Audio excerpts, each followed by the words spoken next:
so Tyron, you're out here in LA, and that's why I brought you a burrito, because I don't know if you get the great Mexican food down in St. Louis. But what brings you out here, and what's the appeal of coming out to Los Angeles to train? I originally came out to watch a Strikeforce fight. You know, they had the LA Live fight, so I came and checked that one out.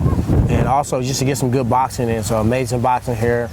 Great fight environment, you know, went into the gym. They were very receptive to us, I think, because, you know, we kind of walked in low and then walked in like we needed a red carpet. So over the last couple of weeks, they've really taken a liking to us and just helped develop our skills and tweak small things. So I think for me, I want to be more offensive with my striking, not just using counter punches, and be able to use that to get my wrestling off. So it's been an awesome trip so far. Great. Well, yeah, your wrestling is top notch, and I'm curious how much the last fight you had, though, played into you wanting to bring some new things, or, you know, like you said, just tweak some things in your game. I think for me, I just want to be dominant in every which way, and I'm looking ahead of the curve. You know, people start learning how to defend my shot in wrestling, you know, then that leaves us on our feet. So I'm trying to just plan for ahead. So if I can get to my point where I'm a pro-level striker and I'm one of the best strikers in my weight and I'm the better wrestler, then I think, you know, the opportunity to beat me is going to be slim. So yeah, as it is, it's hard now. You are a sticky man up in there. It's great. I mean, it's just you have so many takedowns, and it just seems so easy for you. Obviously, you've been a wrestler for a long time, but it just doesn't even look like you have to think about it. Yeah, with the wrestling stuff and the jiu-jitsu stuff and my counter strikes is really natural, and everything flows together really smooth. But what I came out here and I realized is, you know, our stance in MMA is really erect. It's really stiff because we got to worry about checking kicks, watching out for shots, watching out for head kicks. Right. And boxing, you know, these guys are relaxed, their shoulders are rolled over. You know, they're more likely to stay in the pocket, and what I have to do is find a middle ground. So if I can get my boxing to flow like everything else, and that's just going to be one more component, you know, making me dangerous. So you're 6-0, and you know the adage is that you learn more from your losses than from your victories. Yeah.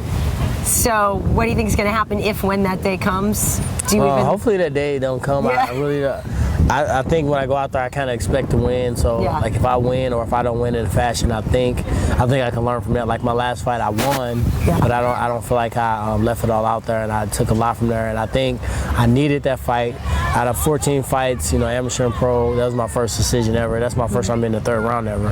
So for me, it was great to go through that, to experience that. For the fans to see that, okay, this dude sometimes might have to go through a war. He ain't gonna just give up on us, you know. So I think you can learn even in victory. You can learn, you know, you can look ahead of the curve, and I think that's you know, I kind of train like that, you know, because I don't wanna just as well as I came through and wrestlers are taking it by storm.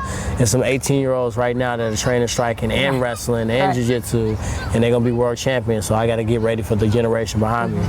Well, the great thing is that people can't fight you in hindsight. So now you can tell us what it was that you were doing wrong that you can fix. Because, you know, moving forward now, you'll be a new man and a new boxer. But what were the things he taught you? I'm just thinking because, you know, there's a lot of guys out there fighting.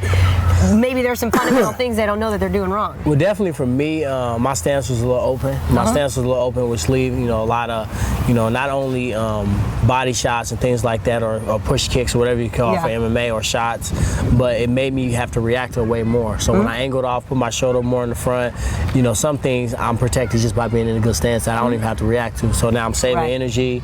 Also, my stance was a little high, so we dropped my stance down, and I walk slew foot. So one foot goes straight, one foot goes like this. So when I box, when I throw my right, I leave my leg behind.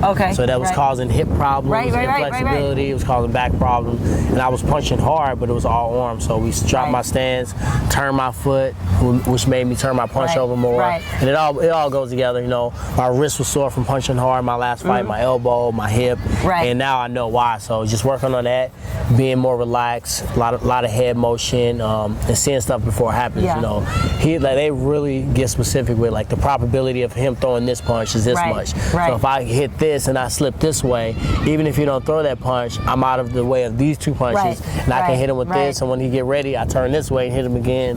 So and I pick up quick. You know, I pick up real quick, and within like the same, you know, day, I've already, you know, started picking up some of those things, and I did it in sparring yesterday. So I slipped that punch, man. I thought I won the Olympics. I slipped that punch and got some body shots off. I was like, yes. I can go home now.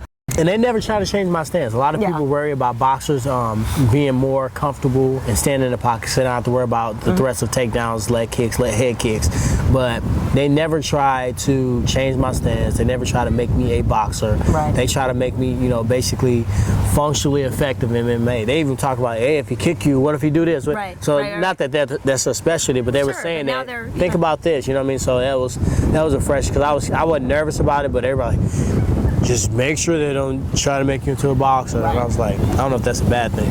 No, but hopefully they told you to keep your hands up too, because you got to stay pretty for the movie career after. Oh, definitely. Right? Definitely. You know. Would you? I had a black eye. I'm like, man, I still got this black eye. That was the first time I really got stole on in the fight. He hit me. I was like, hold on, I got hit. So that was another thing. Like us MMA guys, we watch Muay Thai, we watch boxing, and we all up here like that.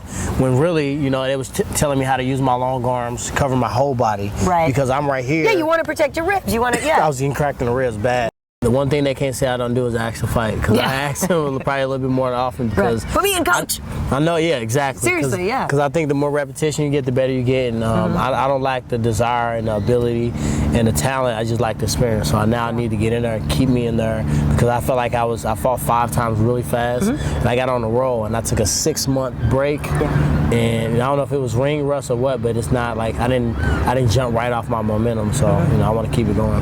Cool. I want to start some new momentum. Yeah, exactly. This is Tyron Woodley, New School MMA. You're watching MMA H.E.A.T.